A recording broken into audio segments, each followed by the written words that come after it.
বাংলাতে আমাদের হাতে দায়িত্ব আপনারা তুলে দেন।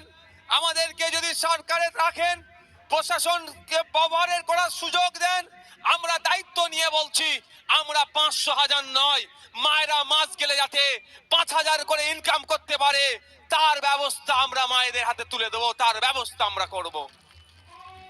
500,000 দিচ্ছে আর যখনই চুরিতে ধরা পড়ে যাচ্ছে লক্ষ্মী ভান্ডারের কথা বলছে। তো আপনার স্বামীর কথা ভেবে, আপনার সন্তানের কথা ভেবে, আপনার জামাইয়ের কথা ভেবে মায়েদের উদ্দেশ্যে বলছি, আওয়াজ তুলুন। 500,000 পরে হবে, আগে লিগাল ইল্লিগাল মদের দোকান বন্ধ করতে হবে, মায়েদেরকে আওয়াজ তুলতে হবে, মায়েদের সাথে আমরা আছি। 500,000 দিচ্ছে আর মায়ের সন্তানটা যাতে মাতাল হয়ে যায়, মায়ের স্বামীটা যাতে মাতাল হয়, মায়ের জামাইটা যাতে মাতাল হয়,